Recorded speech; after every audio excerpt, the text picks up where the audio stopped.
avec la vidéo, s'il vous plaît. Voilà.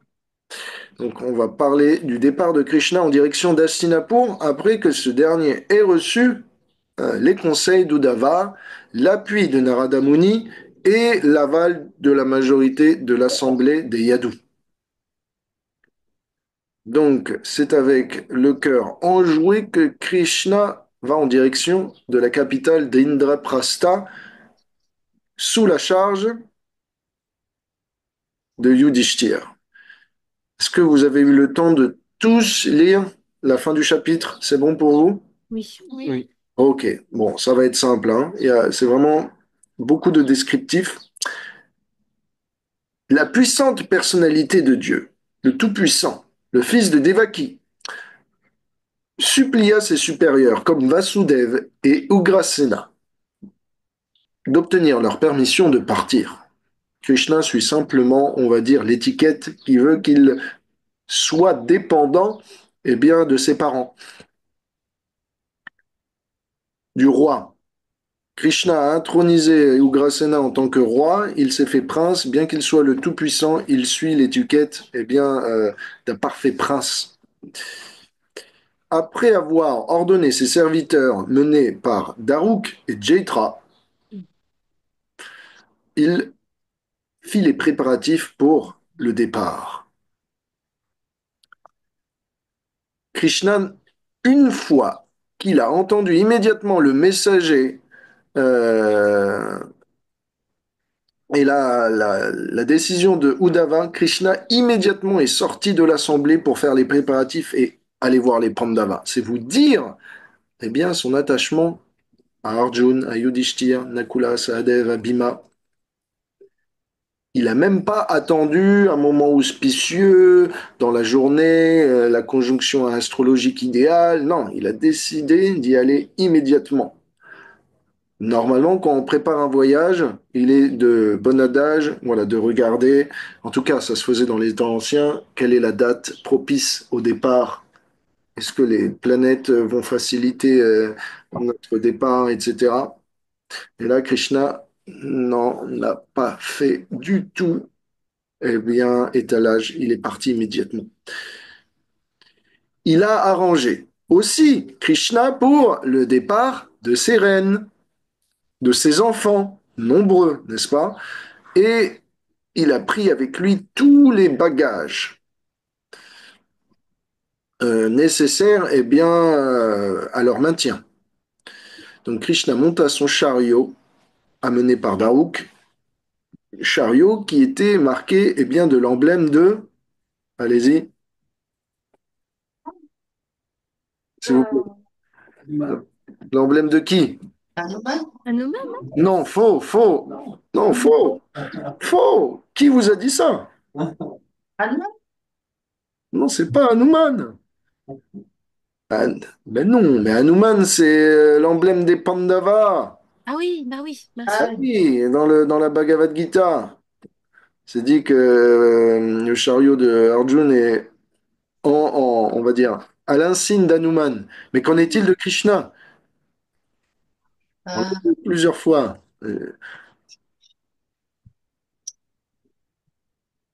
Bon, je vous donne un indice.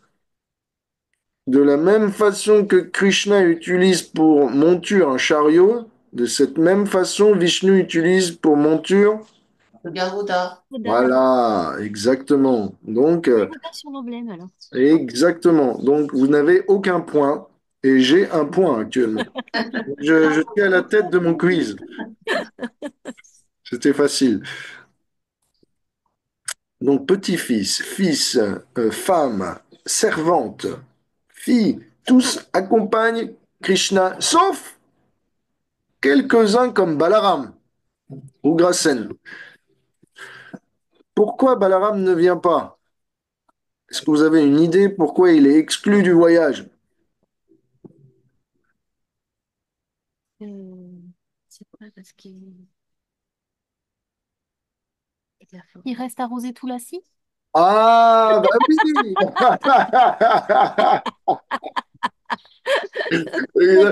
Il est de charge pour le service de Toulassi. Vraiment, normal. Voilà, très bien, un point. Justine, tu es en tête. Euh, il protège le royaume en l'absence de Krishna. Vous savez bien que Krishna est quand même eh bien, dans la ligne de mire de nombreux rois envieux qui lui sont opposés. On peut parler de Shishupal, de Jarasandh. Krishna s'est pas fait que des amis au cours de sa vie, puisqu'il a quand même, je vous le rappelle, kidnappé de nombreuses femmes qui ne désiraient que lui. Sauf que ces femmes étaient aussi parfois désirées par d'autres rois. Donc Krishna a fait des envieux quand il a capturé ces magnifiques reines au vu et au su de tous.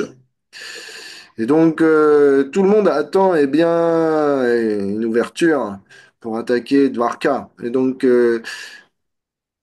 rappelez-vous Pondraka. Est-ce que vous vous souvenez de Pondraka? Vous dit quelque chose? Moi, je ne me souviens pas. Non. Le l'imitateur, le faux Vasudev, Ah oui, celui qui se déguise. oui, Avec, enfin, qui a obtenu avec la bénédiction de Shiva plusieurs bras et il Ah prétend oui, être Dieu avec un faux Sudarshan et tout ça. Vous vous souvenez de lui? oui, ça y est, oui, c'est bon. Voilà. Quand Balaram était parti voir à Vrindavan les gopis pour porter le message de Krishna, eh bien, Pundraka avait jugé bon d'attaquer à ce moment-là. De cette manière, Krishna maintenant se dit, si je pars avec Balaram, c'est sûr, ils vont dévaster la capitale, donc je suis obligé de mettre en place quelqu'un de fort qui fait peur à tout le monde. Et qui fait peur à tout le monde? Balaram. Abraham. Balaram, exactement. Donc il est eh bien exclu du voyage parce que c'est lui qui a les gros bras. Donc voilà. Donc, eh bien, accompagné de toute cette cohorte de personnalités légendaires, on trouve aussi les vibrations des mridangas. Krishnaras, c'est pour toi. Des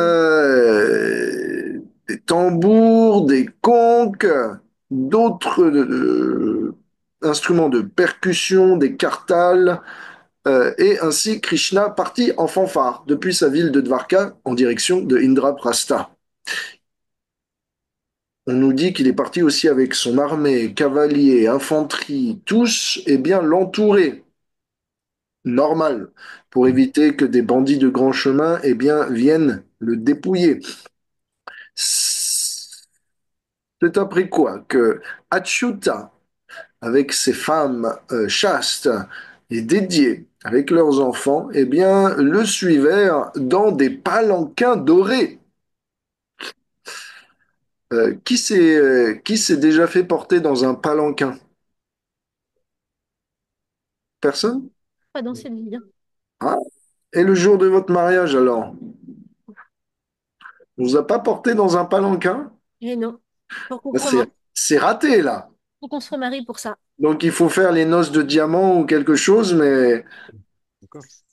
Du tout. normalement, il est le jour du mariage, pour les personnalités de la haute cour, on se fait porter dans un palanquin. Donc, et pareil, ça c'était encore en vigueur il y a quelques cinquantaines d'années en Inde, où les membres eh bien, de la cour royale, en particulier les femmes, quand elles sortaient en public, se faisaient transporter en palanquin. Et elles étaient toujours cachées derrière le rideau des palanquins. Donc, aujourd'hui, on se fait plutôt tirer par des pousse-pousse. Donc, c'est pas le même standing, mais ça passe. Les reines étaient tous eh bien, affublées de fins vêtements, d'ornements, d'huile odorante, essentielle, de guirlandes de fleurs. Et tous étaient eh bien, protégés en chaque direction par des hommes armés, d'épées, de boucliers à la main. Donc voilà, vous avez une idée de quoi ressemble le cortège royal. On avait aussi dans le cortège, on nous parle de personnes qui servaient au au fonctionnement, au bon fonctionnement du voyage, c'est-à-dire les tailleurs, ceux qui sont là pour nettoyer le linge au fur et à mesure des jours qui passent. Il y a des chameaux qui portent les vêtements, les tentes, etc. Donc il y a une grosse logistique. Donc on peut imaginer qu'il y a au moins une centaine de milliers de personnes qui viennent avec Krishna là. Donc on avait au-dessus du Seigneur l'insigne royal du parasol ou du parapluie. Donc quand vous voyez Ramachandra par exemple, eh bien vous voyez qu'au-dessus de lui, généralement Hanuman ou Lakshman tient un parapluie pour éviter que le soleil tape directement. Donc c'était l'apanage des rois que d'avoir l'insigne royal du parasol ou du parapluie. Pendant que Krishna voyageait, on agitait aussi des queues de yak, des chamaras. Donc ça aussi, ça fait partie de l'apanage des rois. Donc vous imaginez à Dvarka ou en voyage, pareil pour Ramachandra, où qu'il aille dans sa ville, on lui tient un parasol et on agite des queues de yak.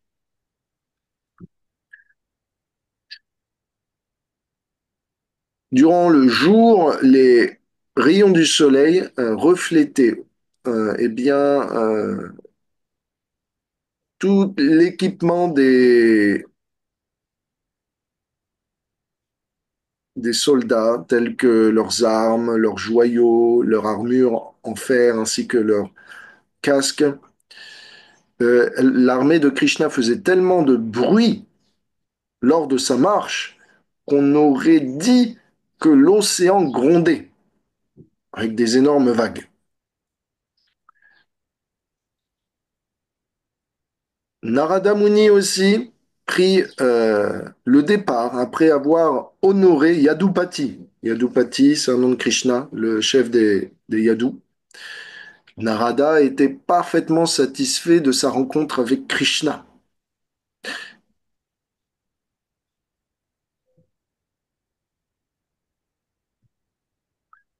Aussi, avant de partir, Krishna dit au messager des rois qui étaient captifs de Jarasandh, mon cher messager, je te souhaite toute fortune à toi et aux rois qui sont captifs de Jarasandh. Je vais arranger bientôt pour la tuerie du roi de Magadha, Jarasandh. N'aie point peur. Je sais pas comment on pourrait dire le meurtre, non. L'assassinat, non. La Assassinat. tuerie, ça fait un peu grossier. Si vous avez un meilleur mot, aidez-moi. La mise à mort? La mise à mort, très bien. La mise à mort du roi de Magadha. Ainsi adressé, eh bien, le messager s'en alla et relaya le message de manière précise au roi qui était désireux de leur liberté. Ils attendaient ainsi expressément la venue de Krishna au cœur de leurs cellules. La venue, on nous dit, du Seigneur Sori. Sori, ça veut dire le brave, le fils de Surasen. Surasen, c'est le grand-père de Krishna.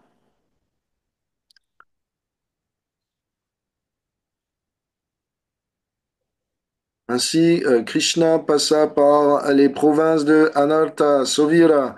En gros, c'est Gujarat. Dwarka est dans le Gujarat et Krishna, il va dans l'est du Gujarat, là. Après, il passe dans le Rajasthan. Ça, c'est les contrées d'aujourd'hui. Il passa à Marudesh et Vinashana. C'est l'actuel Kurukshetra. Donc, vous voyez un petit peu. Ensuite, il faut se dire que Krishna prend pas forcément une ligne droite. Si vous regardez la carte, Krishna fait quelques détours au passage avant d'arriver à Indraprastha. Pourquoi? Parce qu'il veut rendre visite à tous ces dévots qui sont ici et là sur la terre de l'Inde.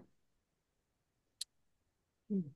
Krishna passe à travers la Sarasvati, la rivière, il passe à travers le royaume de Matsya, de Panchala, et finalement arrive à Indraprastha. Maintenant, je vous décris l'arrivée de Krishna. Le roi Ajatashatru, c'est un nom de Yudhishthir, ça veut dire le sans ennemi. Yudhishthir était réputé pour être un roi tellement bon, pieux que tout le monde ne pouvait faire que l'aimer. Est-ce que vous avez déjà rencontré des gens comme ça?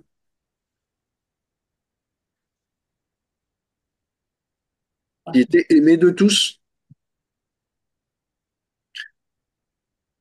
Difficile, hein, dans ce monde. C'est vrai. Et Yudhishthir y est arrivé. Sachant que Krishna, il a plus d'ennemis que Yudhishthir, c'est vous dire. Les... C'est vrai. Ouais. Mm. Et la bestiole de Philippe, ouais. Rosette, ouais. Mm. Au moins une personne. Au Mm. moins une personne, ok, bon, extraordinaire. Euh, Accompagné par ses prêtres et ses associés, ses ministres, ainsi le roi Yudhishthir alla rencontrer Krishna. Accompagné du son et de la musique d'instruments et de la récitation Mm. forte de mantras védiques, le roi approcha Rishikesh, qui veut dire le maître des sens.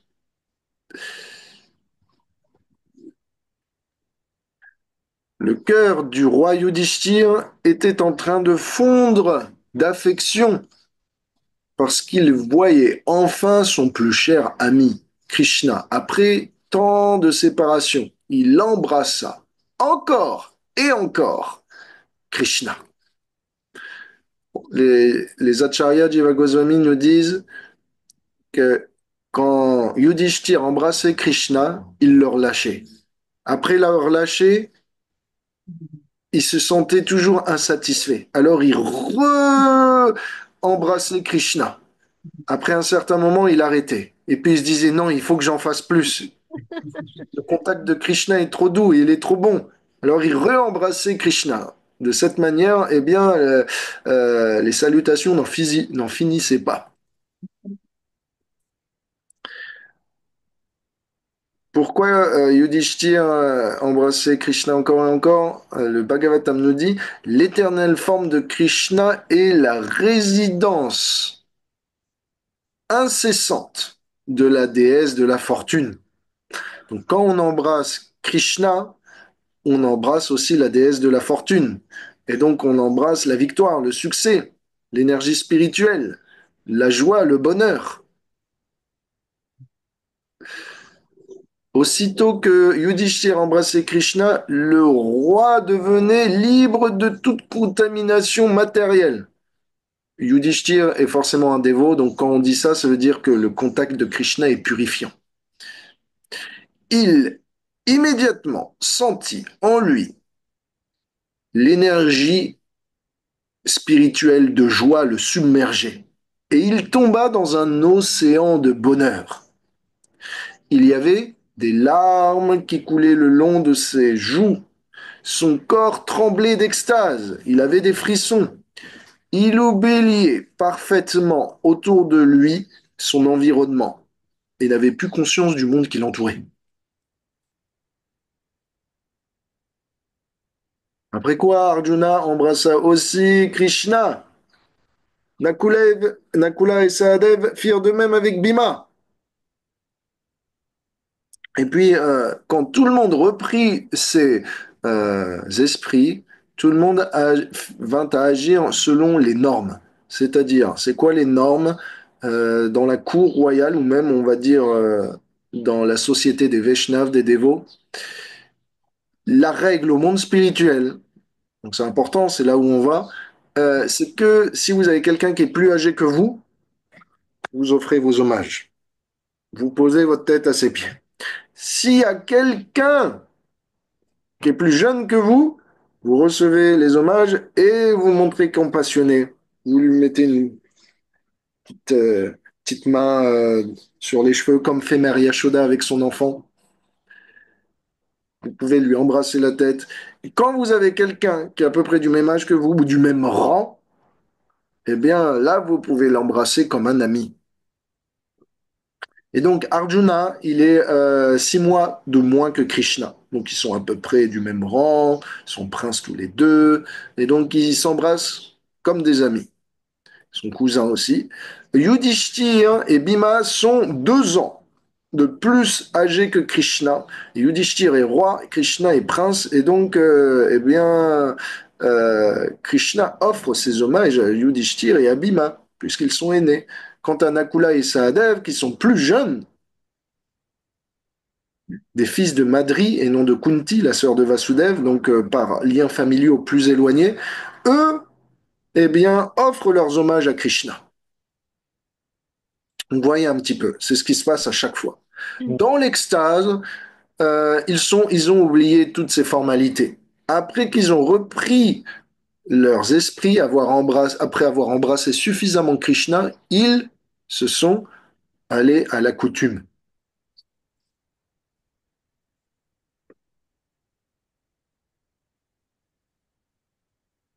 Donc, accompagnés du roi Yudhishthir, eh bien, étaient des chantres, même des Gandharvas, donc des êtres célestes, des anges chanteurs, des danseurs, etc., des musiciens, eh bien, qui chantaient les gloires de Aravindaksha, c'est-à-dire celui dont les yeux sont pareils au lotus. Donc, on récite les prières et les gloires de Krishna, etc. Euh, un beau nom de Krishna, Punya Shloka Shikamani. Est-ce que vous voulez savoir ce que ça veut dire? S'il te plaît. Mhm.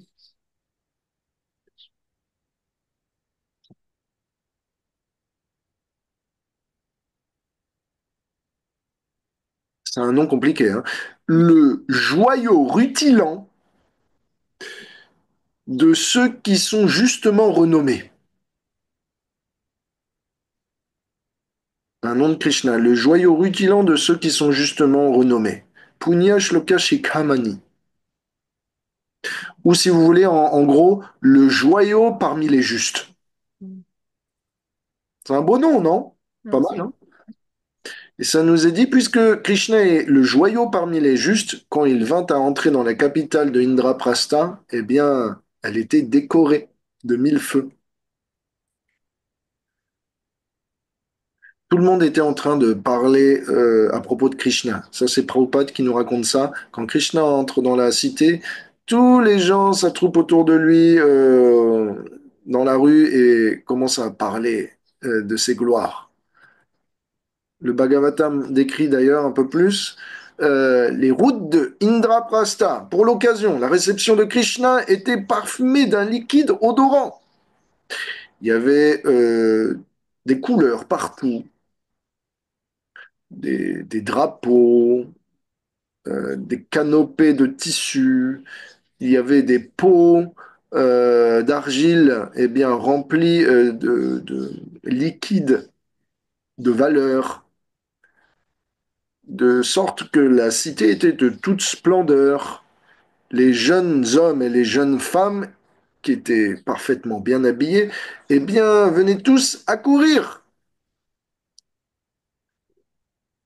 pour adorer le Seigneur. Quand les jeunes femmes virent Krishna, le réservoir de tout plaisir pour les yeux humains, euh,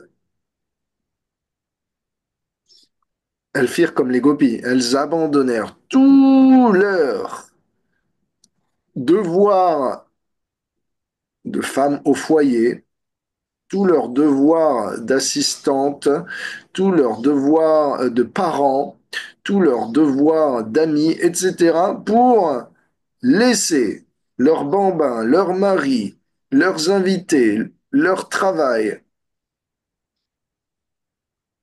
en branle pour aller retrouver Krishna dans la route, sur la route.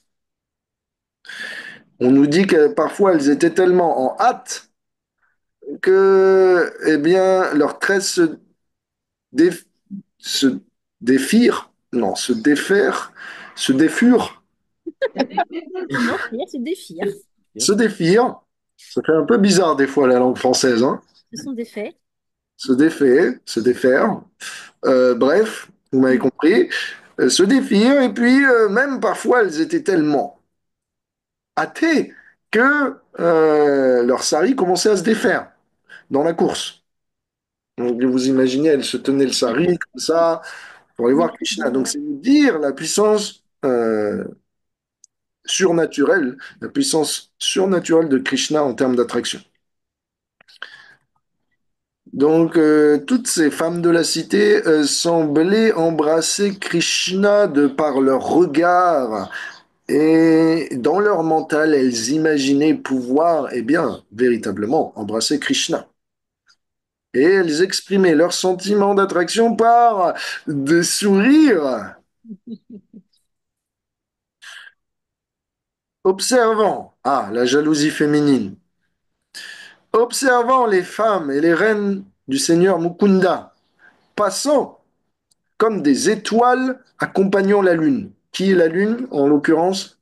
Krishna. Voilà. Krishna. Ok, c'est juste pour tester si vous suivez. Ces femmes s'exclamèrent, qu'est-ce que ces reines ont pu faire pour obtenir le meilleur d'entre tous les hommes, celui qui procure la joie aux yeux? Qu'est-ce qu'elles ont pu faire pour attirer ces sourires joueurs et ces regards en coin? Qu'est-ce qu'elles ont pu faire comme activité pieuse et adoration pour obtenir sa compagnie?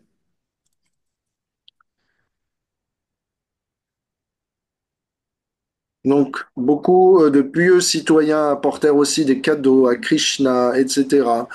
Maintenant, Krishna va, eh bien, entrer dans la cour royale de Hastinapur. Avec les yeux écarquillés, les membres de la cour royale arrivèrent pour recevoir avec affection le seigneur Mukunda. Mukunda, ça veut dire le libérateur. Et pourquoi Krishna est appelé Mukunda ici? Parce que parmi les membres de la cour royale de Indraprastha, il y a la mère des Pandavas, Kunti Devi. Et Kunti Devi, c'est une femme qui a beaucoup souffert.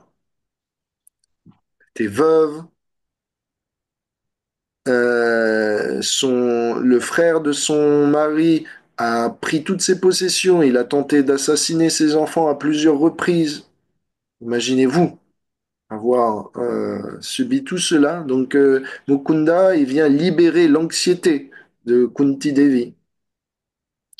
Quand Kunti vit, eh bien, son neveu, Krishna, Kunti est la sœur de Vasudev, le père de Krishna, le maître des trois mondes, Tribhuvan, soutien des trois mondes. Son cœur était rempli d'amour. Elle embrassa Krishna et Draupadi, eh bien, se tenait un petit peu à l'écart. Draupadi, c'est, elle avait en respect Krishna. Kunti, elle est plus aînée, donc elle peut se permettre d'aller voir Krishna directement. Draupadi, elle est plus jeune, donc voilà, elle est plus timide, plus de formalité. Yudhishthir euh, apporta à Govinda, le dieu de tous les dieux. Ici, le nom de Krishna qui nous est donné, c'est Deve Devesham. Deva, ou Deve au pluriel, ça veut dire Dieu. Isha, le contrôleur de tous les dieux des dieux.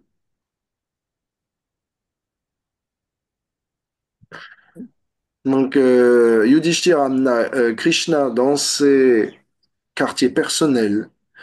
Et là, quelque chose d'intrigant se passe, c'est que le roi est tellement submergé d'enthousiasme, de joie, de félicité, qu'il ne sait plus comment recevoir, selon la coutume et les normes, un invité. Alors là, écoutez bien. En tant que roi, Yudhishthir possède tout pour recevoir correctement un invité de marque. Il connaît parfaitement, en temps normal, les procédures. Mais dans la joie et l'exaltation du moment, Yudhishthir est en train de penser. Les pieds de Krishna sont adorés par tous les grands demi-dieux. Et donc, par conséquent, je dois m'occuper d'eux tout de suite. Ils doivent être fatigués après un long voyage. Laissez-moi donc faire un bain de pied à Krishna.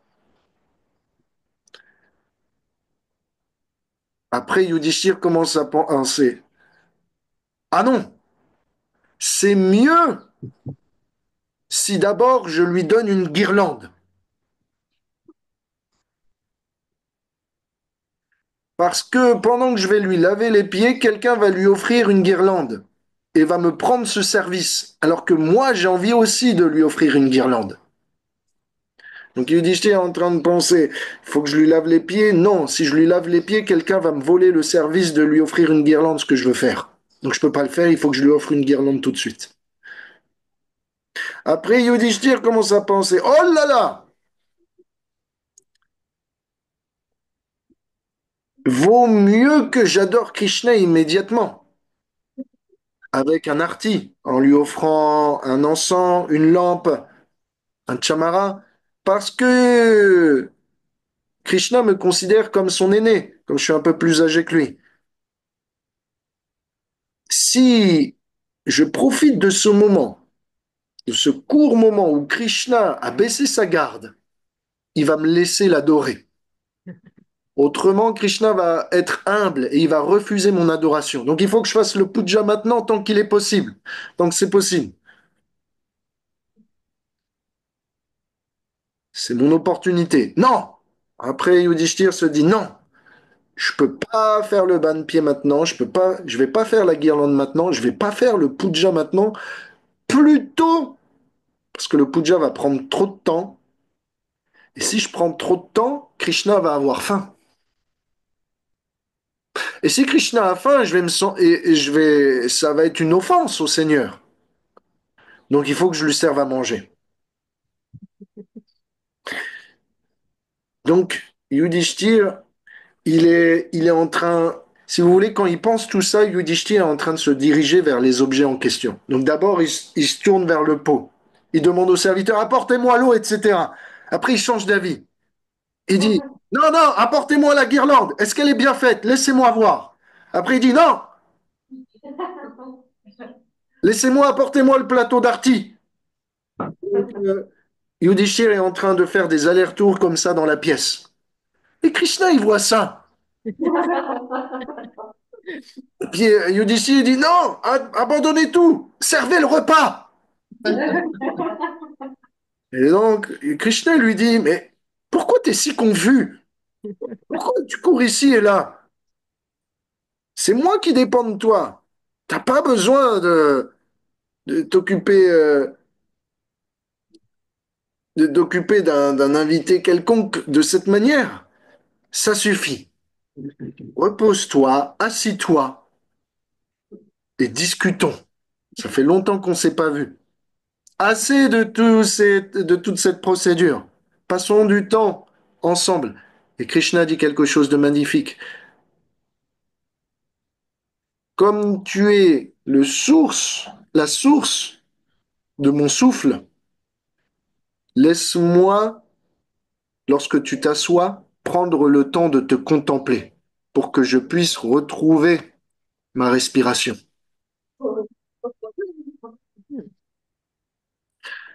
Puisque tu es le souffle de ma vie, que je te retrouve enfin, laisse-moi te contempler pour que je puisse enfin trouver la respiration de nouveau. C'est ce que Krishna dit.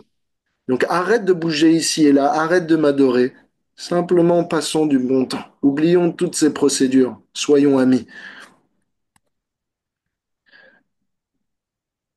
Et donc, voilà, Yudhishthir a pas pu adorer Krishna. Il n'a rien pu lui offrir. Parce qu'il était tellement dans la confusion et la précipitation que à cause de la joie qu'il n'a pas su prendre les bonnes décisions. Ça vous est déjà arrivé, ça? Oui. Bah oui, c'est sûr. Donc voilà, un invité de marque. Vite, vite, vite, vite! Vas-y, fais ça, fais ci! C'est généralement ce qui arrive les jours de festival. Parce que les jours de festival, non seulement vous voulez que Krishna soit le plus beau, mais vous avez un emploi du temps qui est pas, qui est, bien costaud, et vous avez pas mal de services donc. Et vous avez tous les invités qui arrivent. Donc vous êtes partagé entre vous occuper de Krishna, son service, et vous occuper des invités.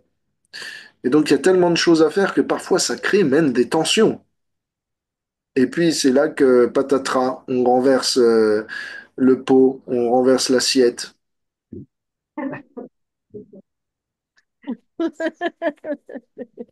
Il était. C'est là qu'on fait la bourde. Et puis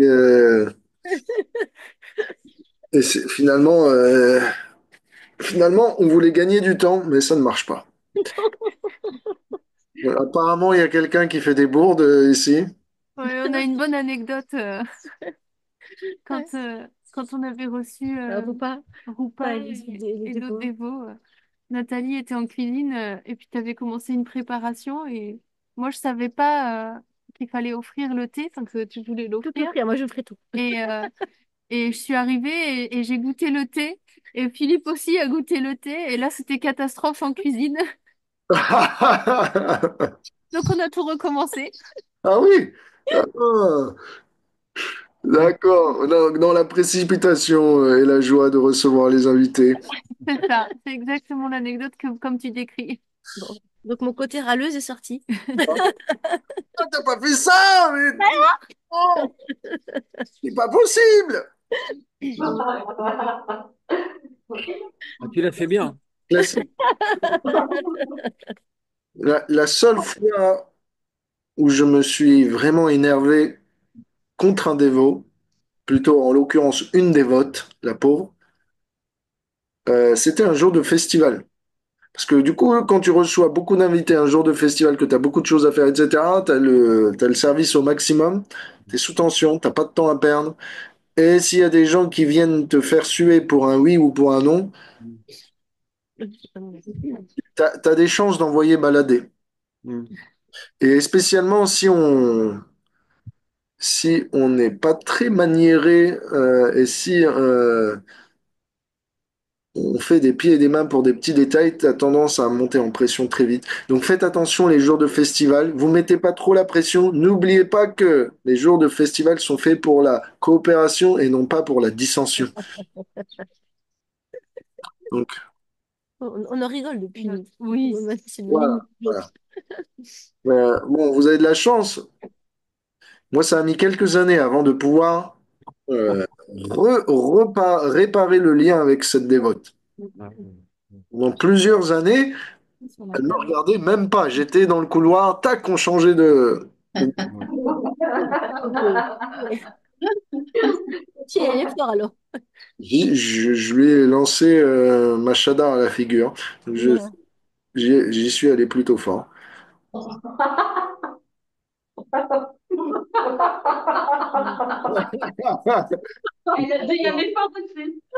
J'avais jeté l'éponge, mais l'éponge étant une Shadar, parfois les cuisiniers jettent leur tablier.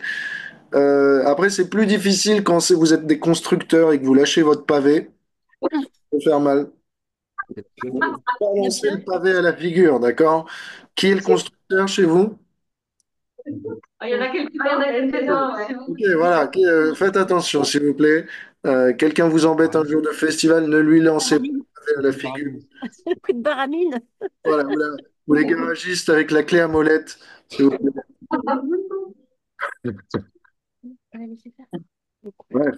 Donc,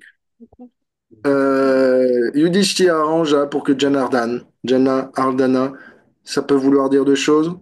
Ça veut dire celui qui châtie l'ennemi ou celui qui vit dans le cœur de ses dévots.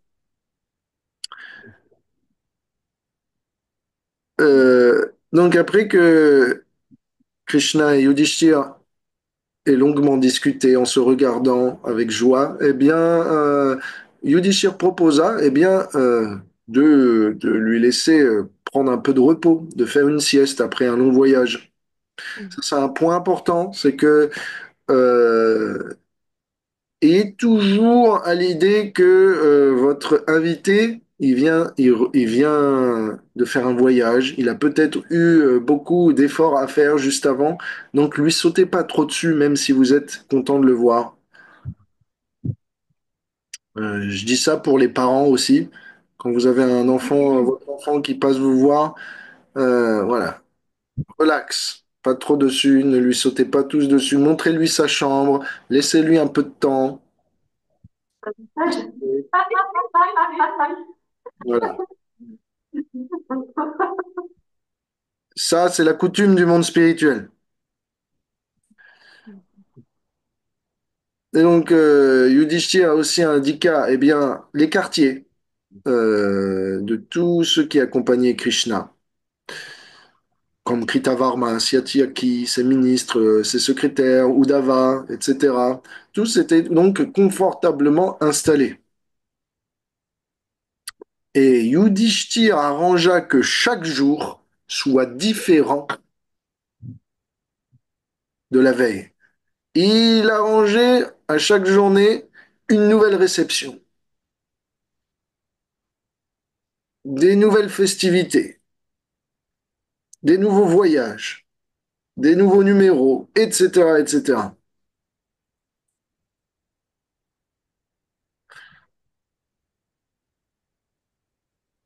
Donc, désirant eh bien, plaire au roi Yudhishthir, Krishna résida à Indraprastha pour plusieurs mois.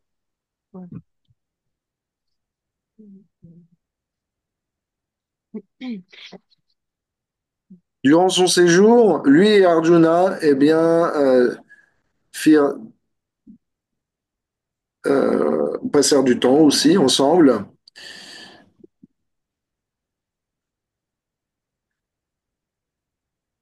Et c'est ainsi que le chapitre se termine. Donc, je vous ai dit, ça allait être court. Maintenant, il nous reste un peu de temps et donc je vous propose eh bien peut-être de partager avec vous quelques histoires, ou faire peut-être un résumé de la vie de Ram. Oui, Oui, oui. Oui, Oui, ça vous va? Oui, oui, oui. oui. oui. Ok. Qui a lu le Ramayana? J'ai Suchitra. lu. Oui. Ah, ok. Donc, tu es l'unique porteuse du savoir spirituel sur Ramachandra, alors. D'accord, d'accord. Euh, Quand je l'ai lu, hein, donc, on va dire. oui, donc je me rappelle, j'avais pris des notes quand je lisais le Ramayana. Donc, si je les retrouve, on pourrait s'en inspirer je pourrais m'en inspirer pour vous conter un petit peu l'histoire, histoire de me rafraîchir la mémoire. Donc, une seconde, s'il vous plaît, mes chers amis. Ah, voilà.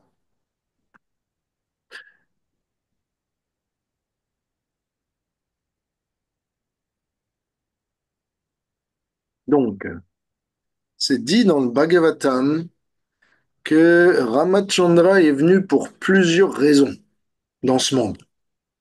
Donc, il est venu il y a longtemps, même pas dans ce cycle de 4 âges, hein. On avait vu, il était venu, je crois, le 24e Vapara Yuga. Aujourd'hui, on en est au 27e, donc ça fait plus de 10 millions d'années que Ramachandra est arrivé sur Terre. Ok? Il est apparu entre 10 heures et à peu près, hein, entre 10 heures du matin et 1 heure de l'après-midi. Mais ce qui se passe, c'est que si vous regardez le calendrier Vaishnav, vous l'utilisez cette application ou pas? Non. Oui. Oui? Qui a dit oui? Mais bon, Oui, après, pour peut-être. regarder les festivals. Voilà, s'il vous plaît, prenez cet exemple. Ah, c'est Normalement, bien. il faut regarder régulièrement. Et donc, si vous regardez l'application aujourd'hui, qu'est-ce que ça vous dit? En rouge? Hum, Gora Vishnu Massa, Gora Paksha Purnim. Non, mais en rouge. En rouge en bas, là. Il y aurait bien Ram Navami, non? Ouais, j'ai que ça, moi. Ah oui, mais il faut paramétrer l'application par rapport à votre localisation. Sinon, sinon, le calendrier, il sera pas forcément ajusté à votre endroit. Ah oui, Johannesburg. Ah oui, parce que j'étais à Madagascar quand je l'avais. Voilà. Faut le remettre à jour, s'il vous plaît. Maintenant, vous êtes en France. Ah oui, à Madagascar, on va pas fêter sûrement Ramnami aujourd'hui. On va peut-être le fêter hier ou demain. Donc, bref, si vous regardez le calendrier Vishnav, eh bien, vous voyez qu'il faut jeûner jusqu'au coucher du soleil. Pourquoi? Parce que c'est le moment où Ramachandra va tuer Ravana. Ça s'est fait au crépuscule. Et donc, ça symbolise la victoire du bien contre le mal. Voilà. On a tous besoin, enfin, on a tous en nous l'esprit de culte. Ça veut dire quoi? Ça veut dire qu'on a tous besoin d'un héros, d'un super-héros. Quand vous êtes petit, vous cherchez un héros, vous trouvez la figure du père, ou vous regardez la star à côté de vous, ou les dessins animés. Voilà, vous trouvez un personnage à adorer à la télé, vous imitez, vous essayez de suivre ses traces. Euh, Parce on aime avoir un exemple, on aime avoir un caractère, un personnage idéal à suivre. Et ce personnage idéal, dont les gloires eh bien, sont sans faille, dont les activités sont à toute épreuve, dont la morale est de fer, eh bien, c'est Ramachandra. Et donc, qui peut écouter le Ramayana, qui peut discuter des gloires de Ramachandra, peut s'émerveiller, s'ébahir et exercer son esprit de culte à bon endroit, plutôt que sur les réseaux sociaux ou sur la télé, Internet, envers des personnes qui sont trompeuses. Donc voilà, exerçons notre besoin d'avoir un héros dans notre vie en écoutant eh bien, les gloires de Ramachandra. Donc, il est venu pour rétablir la vérité, chasser les mécréants. Ça, c'est ce que Krishna fait aussi, en fait, sous chaque forme d'avatar. Donc, mais plus particulièrement, on va voir dans les détails, qu'est-ce que fait Ramachandra de spécial en descendant sur Terre? C'est qu'il exemplifie le caractère parfait d'un roi.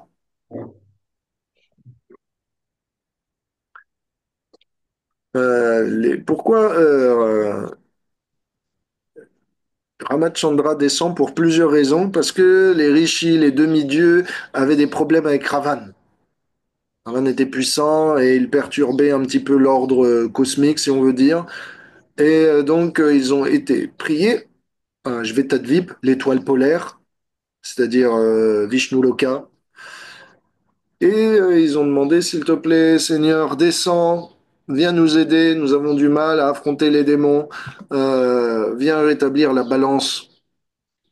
Et donc, c'est une des raisons pour laquelle Ramachandra est bien sur Terre, débarrasser la surface de l'univers est bien des Rakshasas menés par Ravana et ses frères. Et en faisant cela, en luttant contre le mal, en représentant la vérité, en agissant comme un parfait roi protecteur de ses citoyens, euh, Ramachandra, le Seigneur, accepta le rôle euh, d'un humain idéal. Il prit l'apparence d'un humain et joua le rôle d'un exemple parmi les humains. Un exemple dont l'univers avait besoin, en tout cas l'humanité. Donc, c'est religieusement aussi parfaitement. Donc, euh, c'est une chose que de débarrasser le plancher, on va dire, des intrus et des êtres malveillants. Mais après, il faut pouvoir, non pas simplement instruire les gens, mais plus que les préceptes, l'exemple, eh bien, est efficace. Et donc, Ramachandra agit du début jusqu'à la fin de sa vie extrêmement religieusement, beaucoup plus à cheval que Krishna sur les standards védiques. Donc, par exemple, pour un exemple, Sita Devi, une femme, une partenaire pour le long de sa vie. Ça, c'est Ramachandra. Dès que sa femme a été enlevée par Ravan un jour et que Ramachandra vient la récupérer après plusieurs années d'exil, 14 années, eh bien, dès que les citoyens ont des soupçons que Sita Devi ait été touchée par Ravana, Ramachandra se sépare de Sita pour laver sa réputation. Donc, à cheval sur les règles et les normes et on va dire l'image qu'il a de lui. Krishna est différent. Krishna, pour son dévot, il serait prêt à avoir des tâches sur sa réputation. Si c'est ce que pense le monde, qu'il est un coureur de jupons, peu importe. Krishna donne d'abord du plaisir à ses dévots. C'est pas exactement la même chose avec Ramachandra. Il n'est pas aussi prêt à renoncer à sa réputation parce que le but de Krishna n'est pas vraiment d'instiller en l'humanité un exemple religieux, mais plutôt de répandre l'amour spontané et de satisfaire euh, l'amour que ces dévots ont besoin. Pour Ramachandra, euh, un but prioritaire, c'est vraiment de représenter un exemple, avoir une réputation parfaite. Donc, vous voyez, Ramachandra, c'est différent de Krishna. Le but n'est pas le même. Pour autant, Ramachandra est vraiment très miséricordieux, très doux, très chaleureux avec ses serviteurs. Une des raisons pour laquelle aussi il descend, c'est que Ramachandra veut répandre l'amour de Dieu, comme Krishna l'a fait.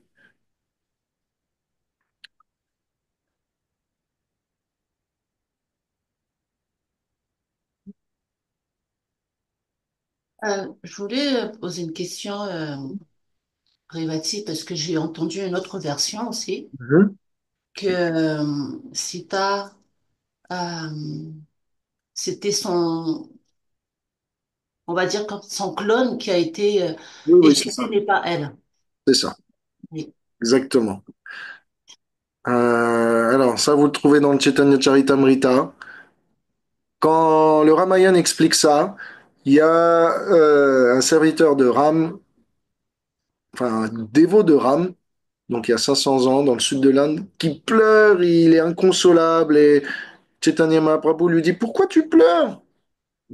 Et le brahmana dit, ben, j'ai lu dans le Ramayana, Sita s'est fait toucher par Ravana et Ramachandra avait des doutes sur sa chasteté, enfin les citoyens, et du coup il l'a délaissé. Je peux pas accepter que Ravana ait pu avoir un contact avec la déesse de la fortune. Comment un mécréant pourrait-il s'emparer de Lakshmi Devi, la mère universelle? Comment ça peut se faire? Comment Sita Devi a pu laisser faire ça? Comment Ramachandra a pu laisser faire ça? Comment a-t-elle pu souffrir autant? Donc il était inconsolable. Et donc Chaitanya Mahaprabhu a été chercher dans un temple non loin de là des écritures de Kurma Puran relatant eh bien, les détails de ces événements, sachant que lorsque Sita a été capturé par Ravana, en fait c'est un double, un clone, une expansion, si vous voulez, comme une ombre que Ravana a enlevé. Et donc, il a enlevé, si vous voulez, une fausse Sita Devi. Parce que jamais l'énergie spirituelle de Krishna ne pourrait se laisser toucher par des êtres matériels. Jamais Krishna ou Ramachandra ne pourrait laisser ses compagnes être touchées par quelqu'un d'autre que lui. Donc de la même façon que Krishna avait conçu des doubles pour les gopis, de la même façon Ramachandra avait conçu un double pour Sita. Est-ce que vous voyez? Oui. Ouais. Mm. De sorte que si quelqu'un devait être au contact de Sita ou des gopis, eh bien, il n'en avait que l'illusion et non la réalité. Ça va, Suchitra? Oui. Voilà, c'est bien d'avoir posé la question, comme ça tout est clarifié. Euh, donc, Ramachandra descend pour répandre l'amour de Dieu. Et particulièrement, il le fait pas simplement pour les humains, mais pour toutes les espèces. Quand le Seigneur est pétitionné par tous les demi-dieux sur les berges de l'océan de lait de devoir descendre sur terre, Vishnu fait une condition. Si je descends, vous devez tous m'assister et entrer dans mon armée sous la forme de singes pour qu'on puisse aller conquérir Ravana. Tous les demi-dieux acceptèrent de devenir des singes pour assister le Seigneur. Hmm. Et de cette manière, eh bien, Ramachandra put engager à son service et récompenser de sa présence et de son amour tous les demi-dieux qui avaient pris la forme de singes.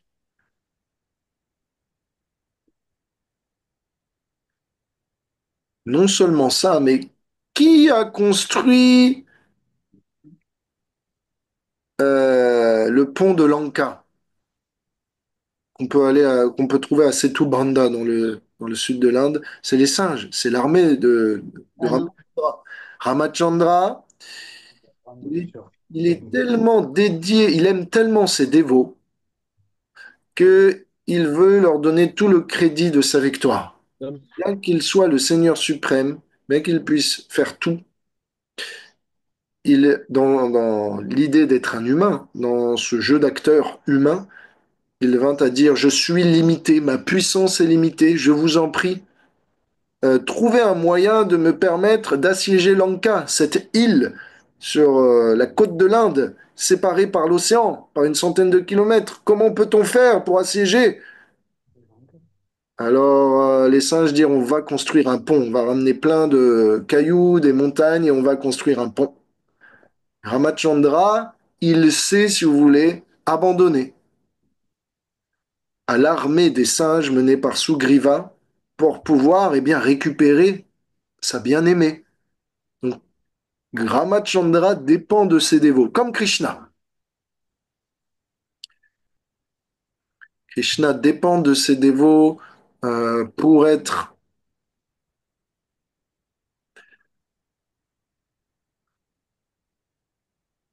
pour être heureux. De la même façon, Ramachandra dépend de ses dévots pour être heureux. Il trouve toujours un moyen eh bien, pour mettre en valeur ces dévots, que ce soit Ramachandra, Krishna. En particulier, pourquoi on dit que Krishna, Ramachandra et Nishingadev sont les trois déités les plus puissantes parmi toutes les incarnations de Dieu? C'est parce que ce sont les trois formes de Dieu qui mettent le plus en valeur leurs dévots. C'est les trois incarnations qui dépendent le plus de leurs dévots et qui du coup, eh bien, offrent, nous offrent une relation beaucoup plus intime. Nishingadev dépend euh, de Prahlad Maharaj pour être pacifié. Il est le protecteur. Il est venu uniquement pour Prahlad Maharaj. Tout dépend de lui. Euh, Ramachandra, il met en avant ses dévots. Il met en avant les singes pour pouvoir eh bien, vaincre Ravana. Pareil pour Krishna, il met en avant ses dévots. Arjuna sur le champ de bataille de Kurukshetra, il lui donne tout le crédit de la victoire. Donc c'est pour cela que Ramachandra, Krishna et Nishingadev sont, on va dire, les déités les plus puissantes, parce que ce sont les déités les plus à même de réciproquer et de nous offrir toute la variété des sentiments que l'âme peut avoir pour Dieu. Donc, Ramachandra est pas simplement un exemple pour tous, il ne cherche pas à établir un exemple parfait, il est aussi, eh bien, celui qui aime et reçoit l'amour de ses dévots. Petite différence, c'est que Ramachandra, comme il a une femme, il n'accepte pas d'autres femmes. Et donc, quand il y a des femmes qui sont attirées par Ramachandra, Ramachandra dit, allez voir qui? Non. Non. Voir Krishna. Donc faites des austérités et reprenez naissance dans les divertissements de Krishna, parce que ce que vous me demandez, je ne peux pas vous l'offrir. Dans 10 millions d'années, ça ira. Ouais, exactement. Ouais, non, mais là, ça, c'est une preuve d'amour. Hein. Si t'es C'est prêt ça. à attendre 10 millions d'années pour retrouver Krishna, euh, c'est vraiment que tu l'aimes. Donc voilà. La limitation de Ramachandra, elle est là. C'est qu'elle ne peut pas offrir Madhurya, c'est-à-dire les relations d'amour conjugales. Mais en dehors de ça, Ramachandra offre toutes les relations possibles qu'on peut imaginer. euh, Dieu et son serviteur. Donc, une chose que dans le Chaitanya Charitamrita, un verset, on, on dit, on se rappelle, c'est Sakri Deva Prapanoya Stavasmiti Yachayate Dadami Etam Vratam Mama Bayam Sarvata Tasma. Ça veut dire, ce verset, c'est un verset du Ramayana qui dit, si quelqu'un, ne serait-ce qu'une fois, me dit, je m'abandonne à toi, pour l'éternité, je m'assure que cette personne n'aura jamais plus peur, sous ma protection. Donc ce verset, il avait été dit lorsque Vibhishan, le frère de Ravan, donc de l'antéchrist de l'époque, si vous voulez, c'était un dévot de Ram. Et donc, lorsque Ravana captura Sita, qu'il la ramena chez lui, Vibhishan dit, mais qu'est-ce que tu as fait? Tu viens de capturer la femme de Dieu Tout-Puissant. Il va te rétamer. Ça va nous causer à tous la destruction de notre dynastie, de notre île, de notre capitale. Je t'en prie, rends-la. Ravana a dit, non, c'est bon, je suis suffisamment puissant, tu vas voir. S'il vient, je vais lui botter les fesses, en gros. Donc il n'écouta pas les conseils de son bon frère. Et à un moment, Ravana, eh bien, on avait marre des bons conseils de Vibhishan et il lui dit, t'es un traître, va-t'en de là. Vibhishan s'en alla. C'est un peu le Vidura, si vous voulez, du Mahabharat, Vibhishan. Il y a vraiment une connexion entre Vibhishan et Vidura. Vidura, c'était le serviteur de Dhritarashtra, de Duryodhana. Il essayait ouais, de les bonifier, de les faire entendre raison. Mais à un moment, Duryodhana, il a dit, va-t'en de là. T'es toujours du côté de nos ennemis, t'es un traître. De la même façon, Vibhishan, c'est ce qui s'est passé avec Ravana. Et donc, Vibhishan est arrivé auprès de Ramachandra, qui était en train de construire le pont. Et Vibhishan a demandé, s'il te plaît, accepte-moi. Je suis prêt à rejoindre ton armée. J'ai quitté l'armée de mon frère. Je m'abandonne à ton camp. S'il te plaît, accepte-moi. Et donc, la plupart des personnes se sont dit, c'est un espion, c'est un coup monté. Il va venir nous assassiner dans notre sommeil. Tuons-le. C'est faux. Il ment. Il va changer d'avis. Un démon est un démon. Il a ça dans le sang. Tout le monde était contre Vibhishan, excepté une personne, Ah. l'âme. Mm. Et l'âme, Tint à dire ce verset, Sakri Deva Prapanoyas. S'il y a une personne qui dit une fois je m'abandonne à toi, j'oublie, j'occulte toutes les fautes passées et je me concentre uniquement sur l'intention présente. S'il est sincère dans le présent, peu importe ce qu'il a fait dans le passé, je m'occupe de lui, je le protège pour l'éternité.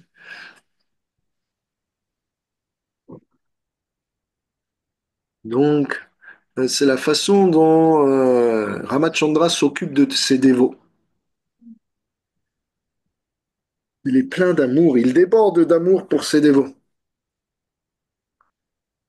Lorsqu'un jour, en fait, je me rends compte qu'il y a beaucoup de choses à dire et que je vais devoir résumer les choses. Une troisième raison. Ah oui, une troisième raison pour laquelle Ramachandra descend sur Terre, c'est que il voulait que lui et Sita expérimentent Vipralam Bhav. En gros, en sanskrit, ça veut dire les sentiments de séparation. Pas différent de Krishna et de Radharani, parce que eux aussi expérimentent ça. Donc, c'est décrit dans l'Uttarakhanda du Ramayana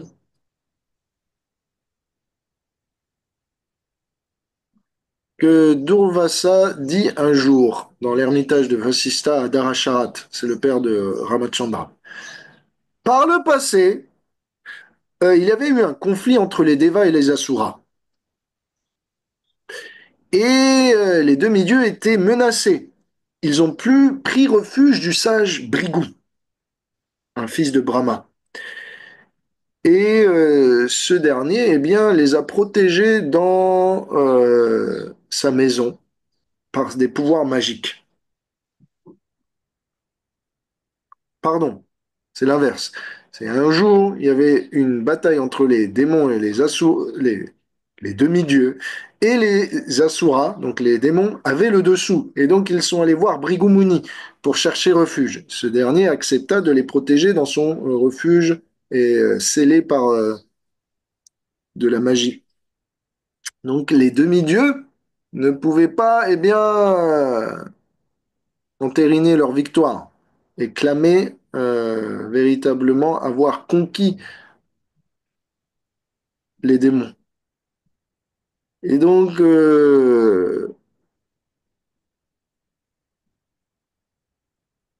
voyant cela, voyant que Bhrigu Muni donnait refuge aux démons, Vishnu, enragé, vint à prendre son Sudarshan Chakra et a tué la femme de Bhrigu, à la décapiter, parce que c'est celle-ci qui offrait en fait toute l'hospitalité à ces démons. Désolé, je m'embrouille un peu. Euh, Vous avez compris? Il y a une guerre entre les démons et les dévas. Les démons cherchent refuge auprès de Bhrigu Muni. Bhrigu Muni n'est pas là. J'actualise.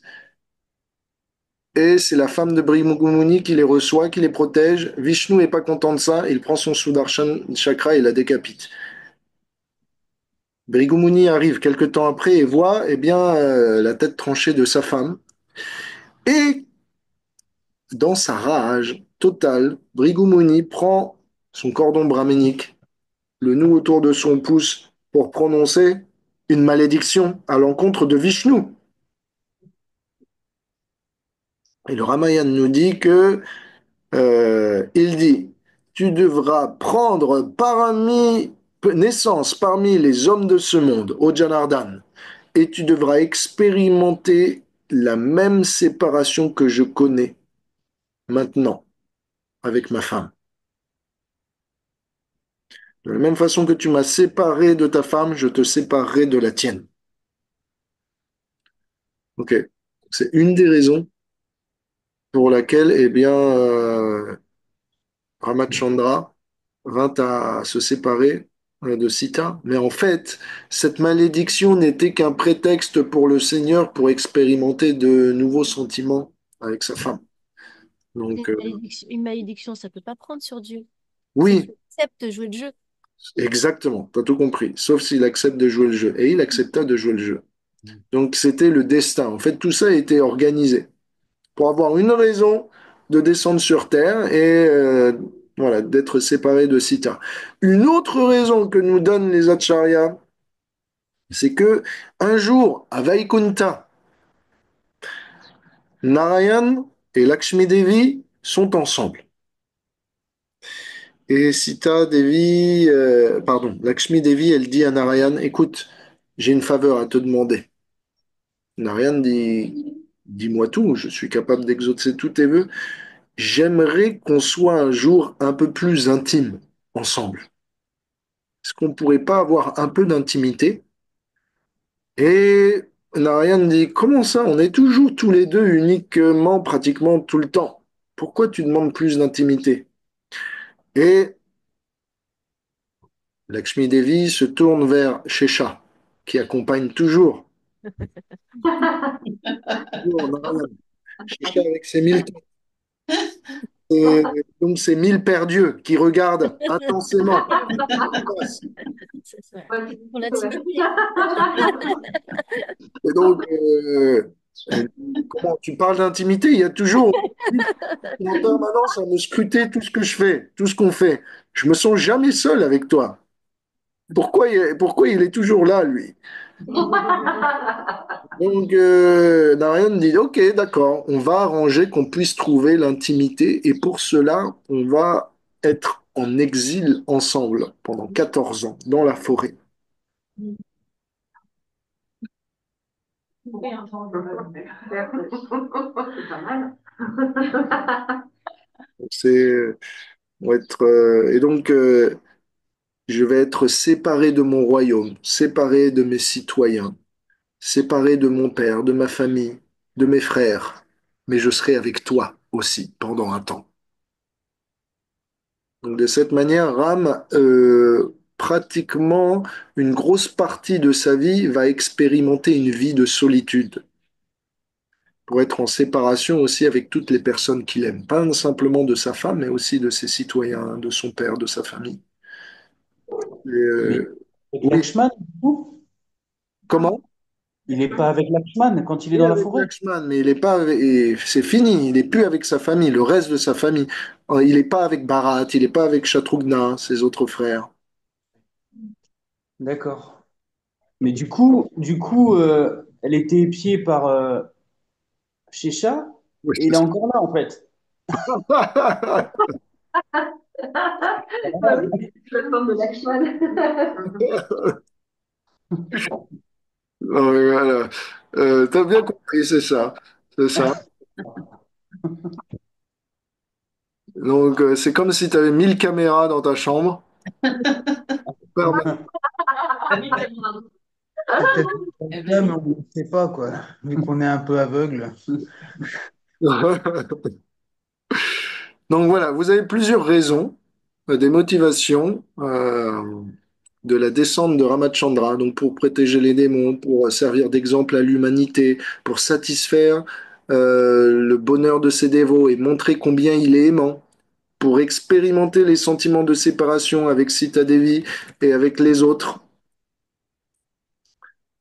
Aussi la malédiction, qui est en fait un lila, un prétexte, comme l'a souligné Chitraleka. Ah, et une dernière raison, je viens de voir. Celle-là, c'est celle peut-être je devrais pas en parler. Ah, Oh là. Non, mais c'est énorme, Rebati. Non, mais je vous le dis pas. Mais bah, tu nous le dis. Mais je vous le dis, Trop euh, tard. une des raisons de la descente de Ramachandra sur cette terre, c'est pour exprimer les difficultés de la vie de couple. Vas-y, détail. Vas-y, Je sais pas détail. si Dis-en-nous vous y plus. attendiez à celle-ci. Là, c'est un peu surprise, je pense. Euh,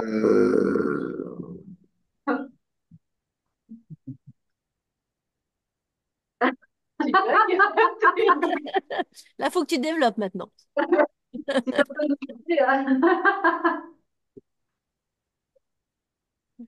Donc, vous voyez, euh, pratiquement toutes les tribulations que va vivre Ramachandra, c'est à cause de Sita Devi. Ça commence bien. On est tout touche, on est Pardon, tout oui. pardon. Et, et- et tout ce que va subir de mauvais, enfin de difficile dans sa vie, Sita Devi, c'est à cause de son mariage. Ah, ok. En gros, Parlons-en. ce que nous dit le Bhagavatam, c'est une des raisons pour laquelle Ramachandra, il a tant de difficultés dans sa vie de couple, et que Sita Devi, elle a tant de difficultés avec son mari, c'est pour bien montrer que si on est marié, si on a une vie de famille, c'est le plat commun, Dans le meilleur et le pire. c'est le quotidien de la vie de foyer dans ce bas monde. Ne vous attendez pas, même si vous êtes un roi, même si vous êtes une reine, même si vous êtes belle, beau, charismatique, talentueux, fort, jeune, bien-aimé, intelligent, à avoir une vie comme un long fleuve tranquille. C'est pas possible. Donc, ne vous illusionnez pas. Euh, Depuis longtemps qu'on n'a plus d'illusions, hein. C'est ok, ça. illusionner, ça va. Vas-y, tu nous apprends rien, Révati, Donc, là. Là. je ne comprends rien. Ramachandra ne nous apprend rien, mais il le dit quand même. Non, mais on est rassurés, on est normaux en fait. Bah, tout va bien, voilà. Exactement, c'est ça, c'est ça. Rassurez-vous, vous avez des problèmes, c'est normal. C'est normal, c'est l'amour de ce monde, c'est la vie de couple dans ce monde, c'est la vie de foyer, c'est le monde a été designé ainsi.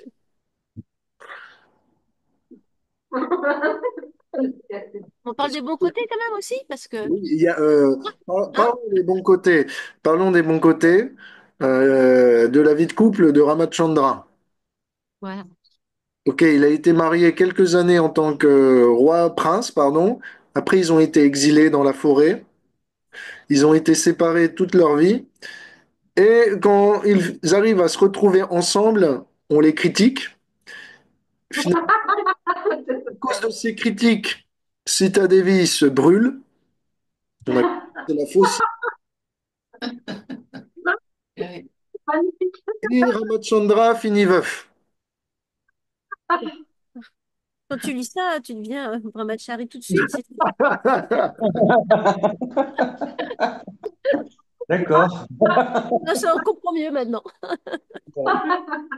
Pourquoi dans le Ramayana c'est expliqué?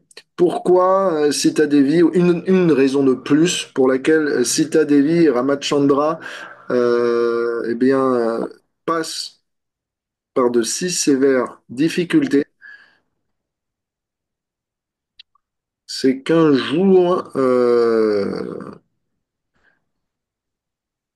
Lakshman, ils avaient été exilés, donc ils sont dans la forêt, ils avaient été exilés, on va essayer de couvrir ces raisons. Durant leur exil, Lakshman était euh, en train de chasser pour trouver des vivres et ramasser des racines, et il vint à voir que Bharat, un des frères de la famille, vint avec toute une armée pour voir Ramachandra. Et donc il alla voir. Ramachandra lui disait, je pense que Bharat, ton frère, veut nous attaquer. Il veut le royaume pour lui. Il n'est pas satisfait uniquement que sa mère nous ait exilés, il veut en plus avoir notre peau, pour être sûr que jamais on ne reviendra clamer son royaume. Et Ramachandra dit, non, non, non, comment tu peux insulter ton frère de la sorte?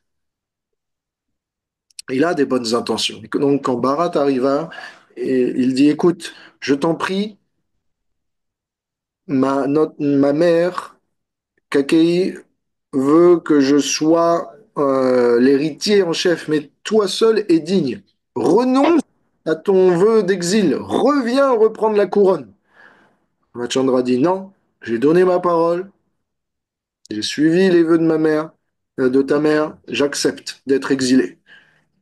Alors Bharat a demandé, s'il te plaît, si tu peux parvenir toi-même, au moins donne-moi tes sandales, tes padukas, et je les placerai sur le trône, et j'agirai en ton nom uniquement. Le roi, en ton absence d'Ayodhya, sera tes sandales.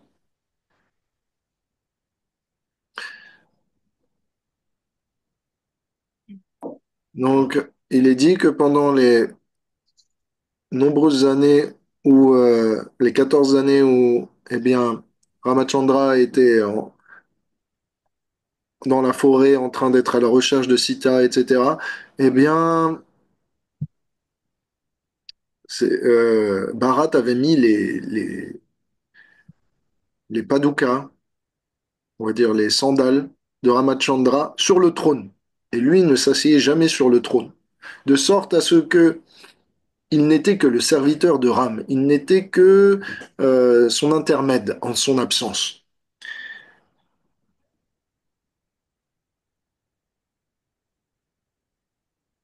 Et donc, quand Ramachandra il discute avec ça, il regarde Lachman, il dit, tu vois, ça c'est mon véritable frère. Parce que jamais il ne critique les miens, jamais il ne critique aucun membre de sa famille. Et donc, à cause, il est dit, à cause d'avoir critiqué son frère, Bharat, Lakshman vint à se faire critiquer par Sita Devi. Quelque temps plus tard, dans la forêt, une biche dorée vint à passer.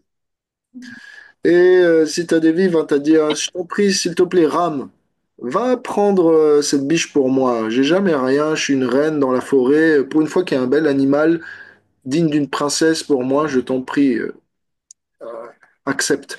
Donc Ramachandra s'est dit, c'est vrai, c'est une reine, et elle acceptait de vivre dans le dénuement avec moi, de manger des racines, etc.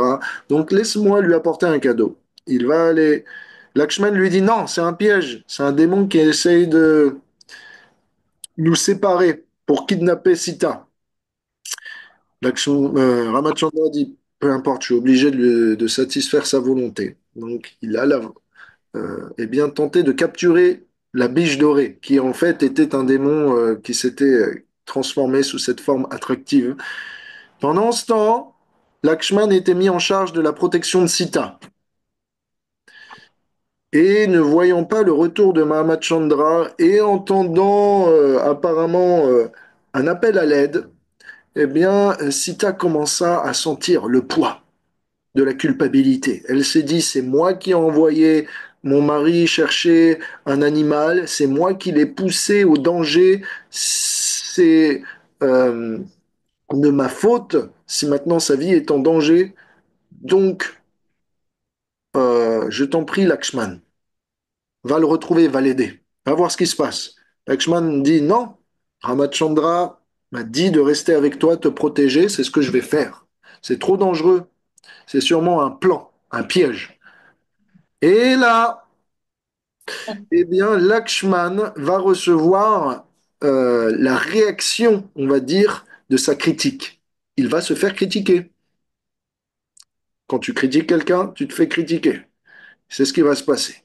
Et donc là, Sita Devi, elle dit, en fait, je sais pourquoi tu veux pas y aller. Parce que tu veux que mon mari meure, et après, une fois qu'il sera mort, tu veux jouir de moi. En fait, tu es attiré par moi. En fait, t'as Dieu que pour moi.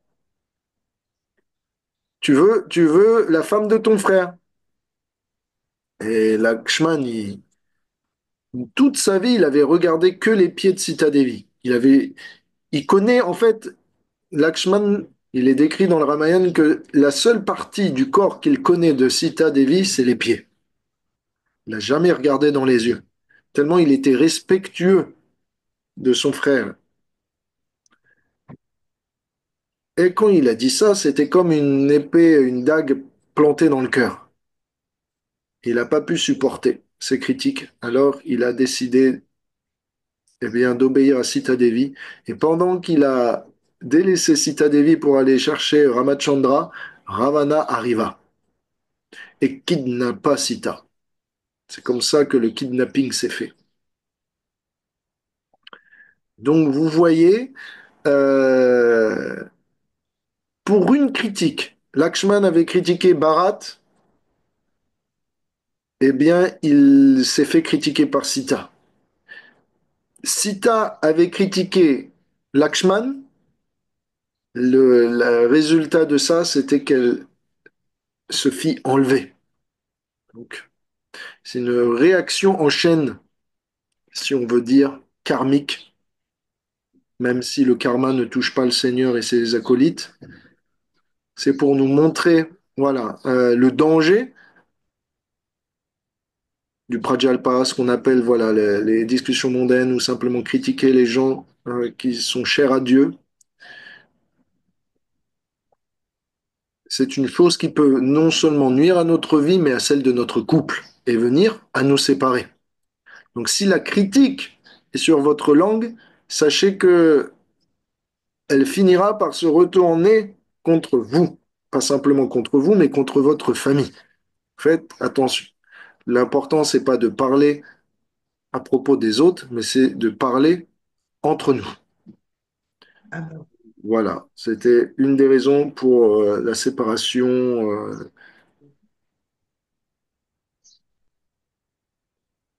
de Ramachandra et de Sita Devi. Maintenant, il est midi et en fait, je vous ai pas vraiment raconté l'histoire du début. Un peu, J'ai c'est comme une plutôt parlé des raisons qui ont amené cette histoire. Donc, je ne sais pas quoi faire. Il est midi, donc il va falloir arrêter. Mais vous aurez eu un synopsis, un aperçu des gloires de Ram, où en 15 minutes, on peut faire un survol. Ça dépend de tes services aussi, Révati. Mon service, Ouais, si tu te mets pas en retard non plus. Tu peux nous faire un audio sinon? non. Bah,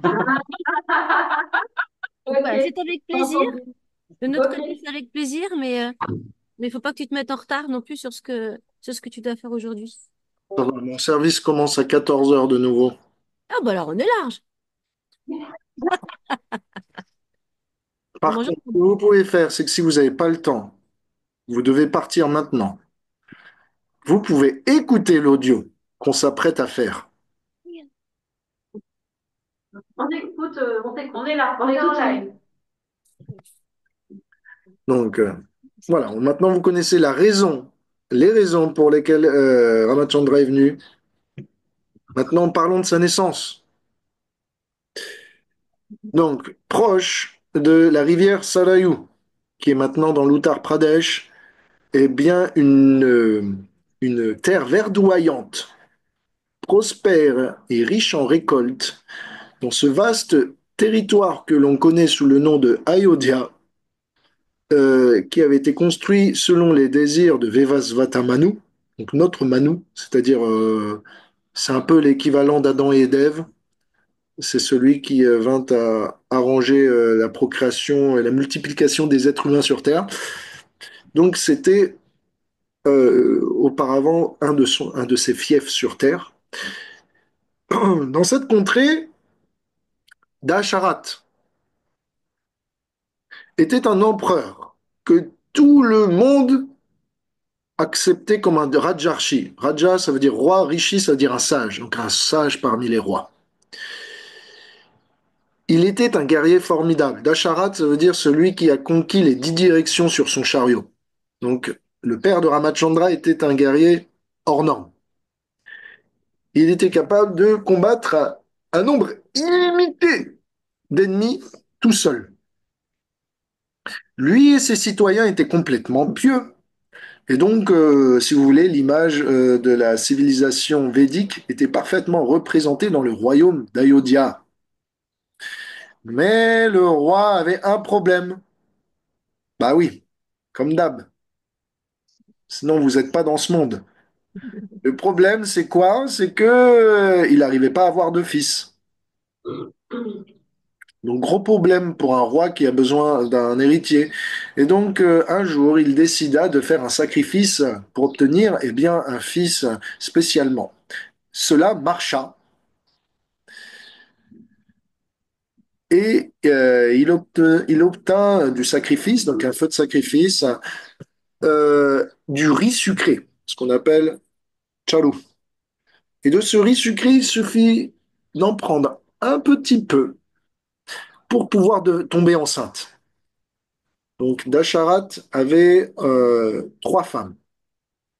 Koshalia, Sumitra et Kakei. Ok? Il donna la plus grosse portion, si je crois bien, à Koshalia.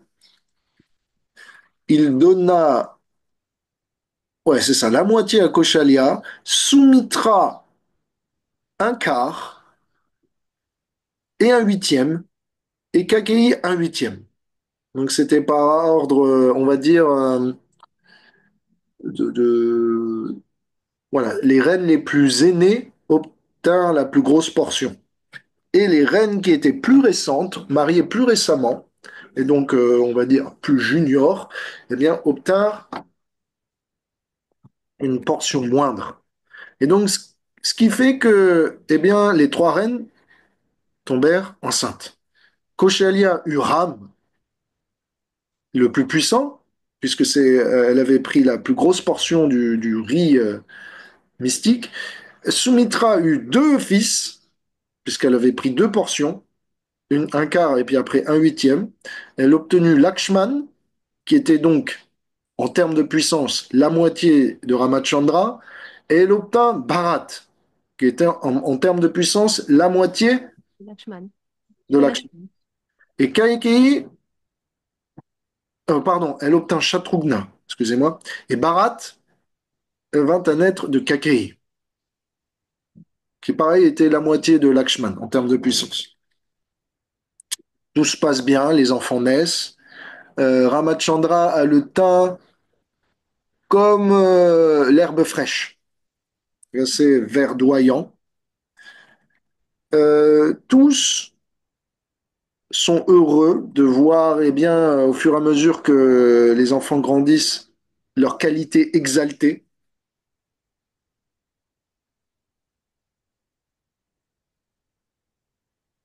Pendant ce temps, on veut connaître aussi la naissance de Sita Devi. Un jour, Janak est en train, eh bien, de faire un sacrifice. Et donc, pour faire un sacrifice, il faut parfois retourner la terre. Il prit une pioche en or et là, il se rend compte que à l'intérieur de la terre, il y avait Sita Devi, un petit bébé qui a été complètement, en fait, enseveli, qu'il prit le landau et il l'adopta. La fille était parfaitement belle.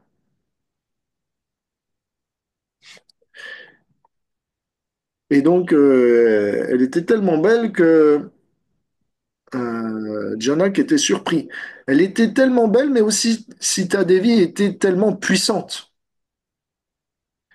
Parfois, quand Sita Devi, quand elle était bébé, n'arrivait pas à prendre un fruit parce que celui-ci était trop haut dans les branches, elle poussait son doigt sur le tronc d'un arbre et le faisait tomber pour ensuite prendre les fruits qui étaient tombés par terre. Et donc le roi, Janak, vint à comprendre que ma fille n'est pas normale.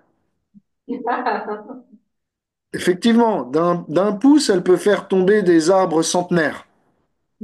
Donc c'est plutôt une fille exceptionnelle.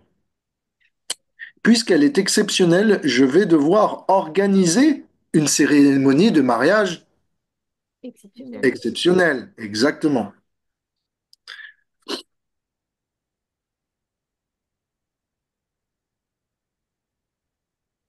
Donc, on va passer au mariage de Sitaram. Je fais vite, hein. Je vous passe un petit peu certains détails. Mais en gros, voilà. Ramachandra arrive à la cérémonie de mariage. Et le truc pour obtenir la main de Sita, c'est qu'il faut prendre l'arc de Shiva, un arc énorme, massif, tellement lourd que personne n'arrive à le soulever. Aucun humain normal ne peut le soulever. Il faut prendre une corde et bander l'arc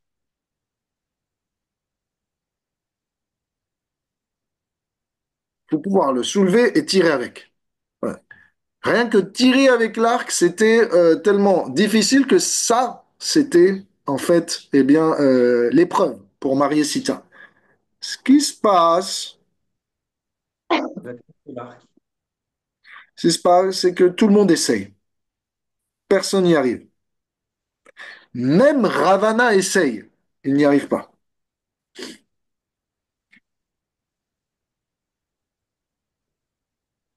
Euh, Ce que fait à un moment, Ramachandra arrive, personne ne le reconnaît, il est habillé comme un fugitif, et puis il prend l'arc d'une main, il bande l'arc tellement fort qu'il le brise en deux.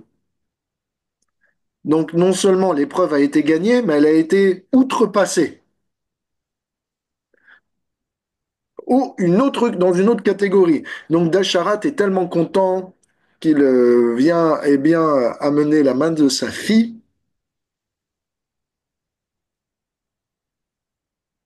Mais que fait Ramachandra? Il refuse Sita Devi.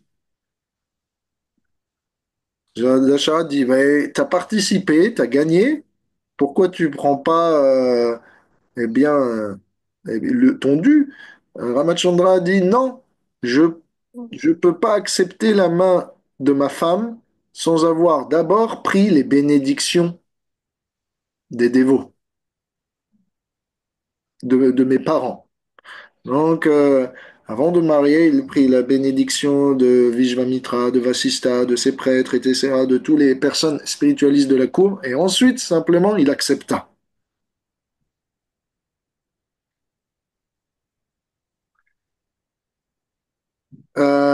Il est dit que Sita était petite comparée à Ramachandra, et donc elle n'arrivait pas à mettre la guirlande qu'elle voulait offrir en signe de mariage autour du cou de Ramachandra. Et comme Ramachandra c'était un guerrier, il restait de marbre. Il voulait pas plier la tête et s'agenouiller devant Sita. Donc il restait sobre, debout, et Sita Devi était avec sa guirlande comme ça, elle n'arrivait pas, eh bien, si vous voulez, à consacrer, à officialiser le mariage. Donc, elle était en stress, si on peut dire. Et ce que fit alors Lakshman, c'est qu'il vint se mettre au pied de Ramachandra et il vint à payer ses obéissances.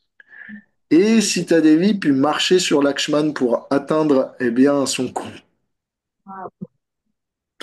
De cette manière, on voit l'intention de Lakshman de pouvoir redoubler d'ingéniosité pour pouvoir unir le couple divin et toujours faciliter eh bien, le plaisir et la joie de Sitaram. Lakshman, ça veut dire Lakshmi. Sampati, ça veut dire le propriétaire de Lakshmi Devi. En fait, ça veut dire le propriétaire de l'attitude de service.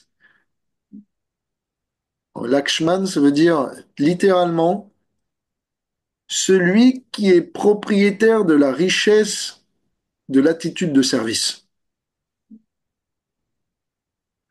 Donc, Lakshman est toujours aux aguets pour servir Sita et Ram.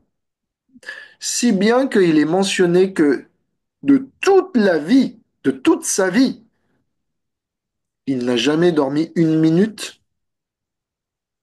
et il n'a jamais mangé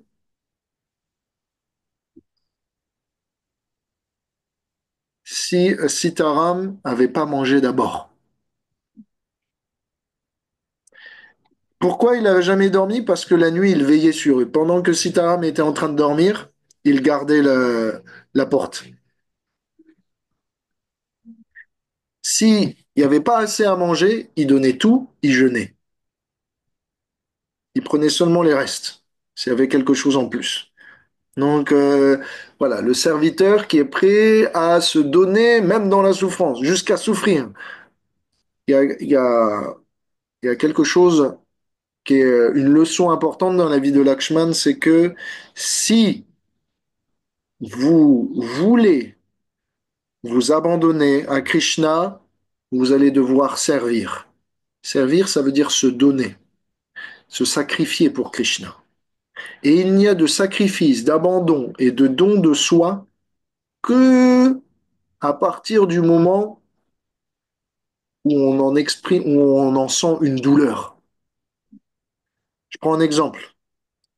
Si vous êtes riche et que vous faites un don au temple de 1 000 euros, vous êtes millionnaire. Est-ce que ça vous fait mal? Non, non, je touche même pas. Non. Non.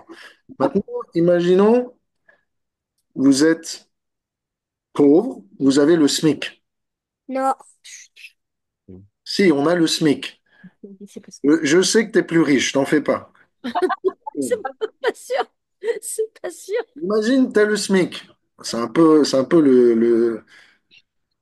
ou t'es au RSA, pire, t'es au RSA. OK? Mhm. T'es au RSA et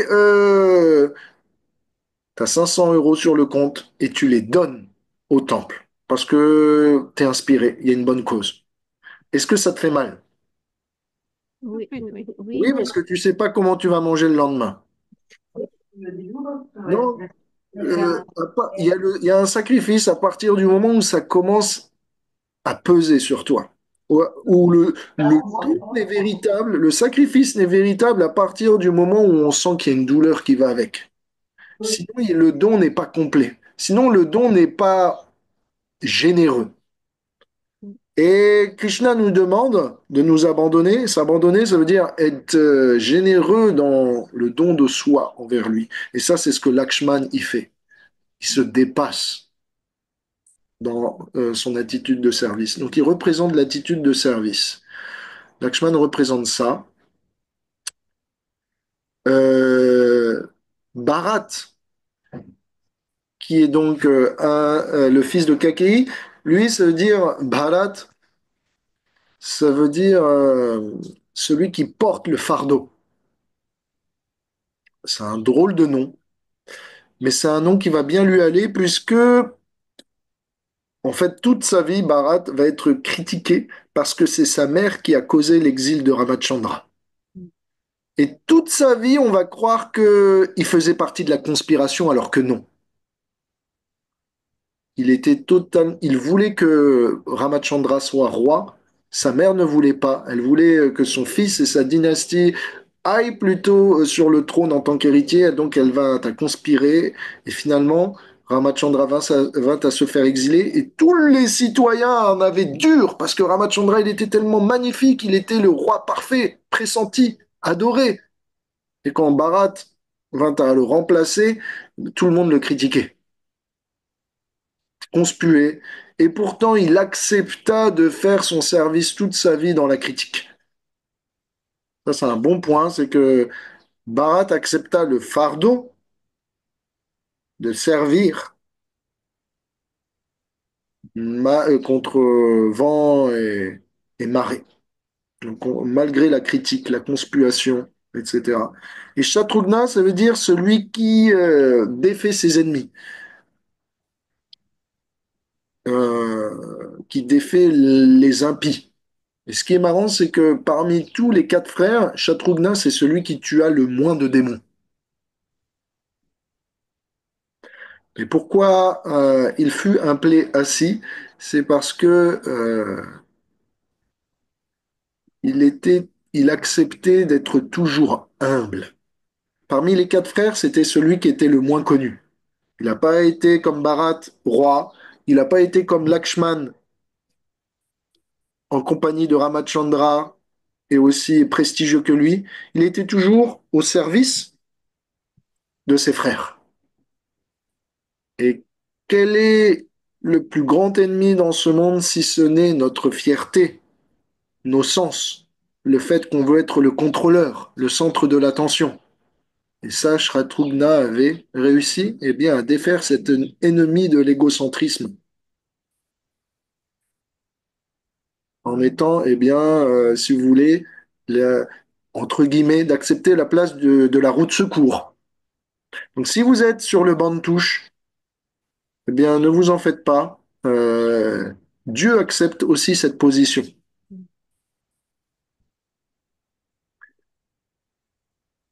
Bref, euh, donc Sita Ram se marie après avoir à Ayodhya en grande pompe. Et ce qui se passe, c'est que tout va bien dans le meilleur des mondes. Dasharat veut mettre au trône Ramachandra. Sita Devi est aux anges avec son mari parfait. Et le problème, c'est que Kakei, elle veut que son fils prenne la place. Au départ, elle n'était pas comme ça, mais il y a une femme qui s'appelle Mantara. C'est une vieille bossue, et c'est celle qui est son assistante, si vous voulez, sa secrétaire. Et Mantara dit, mais pourquoi tu laisses Ramachandra monter sur le trône? Pourquoi tu conspires pas pour mettre ton fils? Si ton fils monte sur le trône, c'est tes petits-enfants et tes enfants qui vont être les héritiers. Deviendras la reine principale et donc la préférée de ton mari. Kakei dit non, j'ai pas besoin. Ramachandra, il est magnifique, ça me va. Et Mantara, elle remue le couteau dans la plaie. Oui, mais si tu places pas ton fils sur le trône, Dasharat va t'oublier. Il va pas s'occuper de toi. Tu vas finir esselé. Est-ce que c'est vraiment ça que tu veux? Est-ce que tu veux pas être intelligente et profiter de l'opportunité qui t'est offerte de pouvoir avoir en tant qu'héritier ton fils et d'être la favorite du roi? Et Kakei dit oui, mais comment, même si c'est possible, ça n'est pas possible. Ramachandra est l'héritier légitime. Et Mantara dit non, non, non, souviens-toi par le passé, quand Dasharat et toi, tu étais sur le champ de bataille, que tu étais son conducteur de chariot, parce que Kakei, parmi les trois femmes d'Asharat, c'est la plus guerrière. Elle était tellement guerrière qu'elle était experte à l'arc. Tellement experte à l'arc qu'elle était parmi les meilleurs guerriers de Ayodhya. Et donc un jour, quand Dasharat était en guerre, eh bien, sa femme était son conducteur de chariot. Elle était la plus experte des conducteurs de chariot. Et Dasharat vint à se faire transpercer, il perdit conscience, et Kakei vint à sauver, en battant en retraite avec le chariot, sa vie. Et donc quand le roi s'est réveillé, il s'est dit, waouh, tu as sauvé ma vie, je te donne une bénédiction, deux bénédictions de ton choix. Et Kakei dit, pour l'instant, je suis satisfaite. Je mets ces bénédictions de côté. Et donc, Mantara, elle rappelle cette histoire à Kakei. Elle dit, en fait, le roi peut satisfaire deux souhaits. Donc, vas-y, vas-y, demande à ce que ton fils prenne la place de Ramachandra. Et donc, Kakei vint avoir son mari. Elle s'est bien arrangée avec les cheveux ébouriffés, le mascara qui a coulé, les larmes, les, les tissus déchirés. Elle vint à dire, je suis tellement triste. Dasharat dit, qu'est-ce que je peux faire pour toi? Dis-moi, dis-moi ce que je peux faire. Et Kakei dit, je veux que tu satisfasses les deux vœux que tu m'as donnés. Dasharat dit, pas de problème, dis-moi, je vais m'exécuter. Je veux que tu exiles Ramachandra et que tu places mon fils à la place. Dasharat, quand il entendit ça, il y a eu un blackout total. Il est tombé dans les pommes. Quand il s'est réveillé, plus jamais il a regardé ni parlé à sa femme. Enfin, à cette femme. C'est une offense. C'est une offense. C'était tellement difficile à accepter pour Dasharat que le chagrin que ça a causé a fini par eu raison de sa vie. Il a quitté son corps de chagrin, de tourmente et de désespoir. Quand Ramachandra est arrivé devant Kakeyi convoqué, il a appris la nouvelle et il a pris ça avec le sourire. Il a dit, bien, chère mère, si c'est ton souhait, je suis là pour faire ton bonheur. Mais je t'en prie, ne tiens aucune hargne contre moi. Je t'aime toujours. Ne pense pas que je sois ton ennemi. Je suis là pour satisfaire les désirs de mes parents. Donc si c'est le désir de mon père et de toi que je dois y m'en aller, je t'en prie, accepte-moi et considère-moi toujours comme ton fils. Je vais m'en aller, mais ne pense jamais que nous soyons ennemis. Accepte-moi toujours comme ton fils. Et ainsi, eh bien, l'exil commença. On avait vu comment, pendant l'exil, quelques années après, Ravana avait kidnappé Sita. Mm. Oui. Et en gros, pendant plusieurs années, lorsque Sita est capturée par Ravana, Ramachandra essaye de se constituer une armée et déjà de trouver Sita. Où elle est? Qui l'a enlevée? Donc il récupère des indices ici et là, en particulier à travers eh bien, l'armée des singes de Jatayu. Euh, donc il arrive à localiser Sita Devi, mais il sait que Ravana a une armée puissante et qu'il est sur une île et qu'il faut franchir cela. Et donc il a besoin de construire un pont. Ça, on avait vu, l'armée des singes se propose pour construire un pont. Eh bien, avec son armée de singes, Ramachandra assiège Lanka. Il va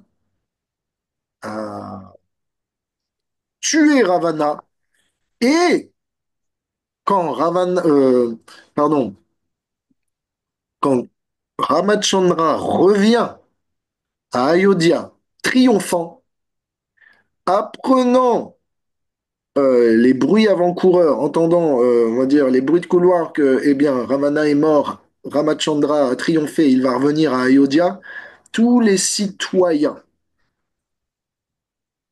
qui apprennent cette nouvelle la nuit durant commencent à allumer, eh bien, tout le chemin du retour et toute la ville d'Ayodhya avec des cierges et des lampes. Mm.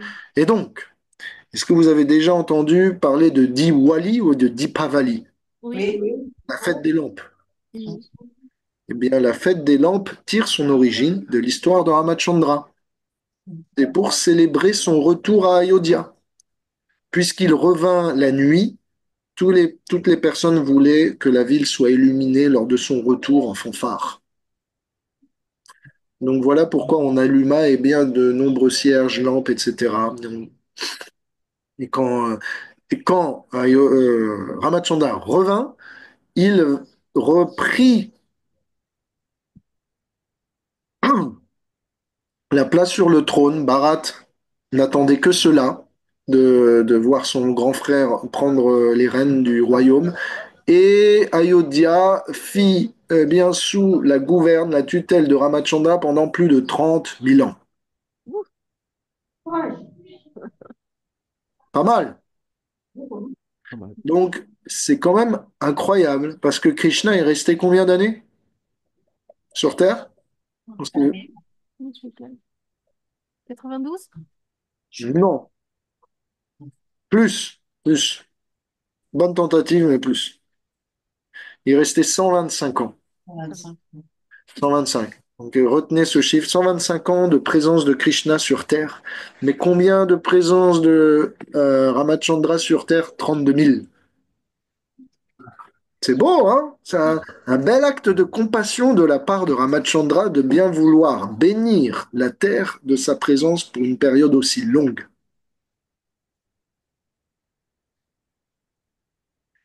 Donc, Ramachandra qui?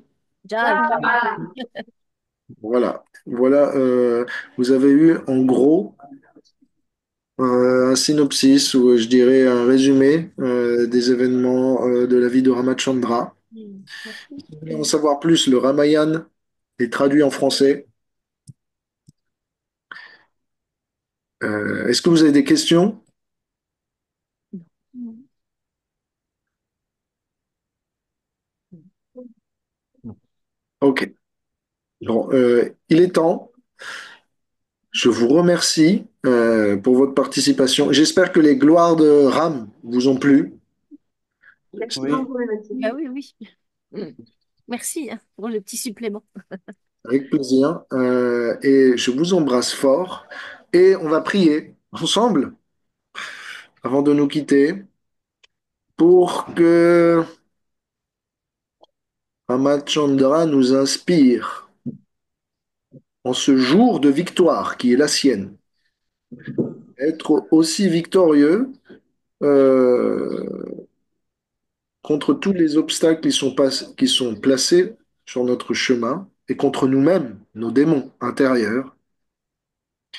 Puisse Ramachandra nous inspirer une réputation à toute épreuve, un caractère exemplaire. Puisse-t-il aussi, nous donner d'être immergé dans l'amour dans lequel il a plongé tous ses dévots lorsqu'il était présent sur Terre. Et puisse,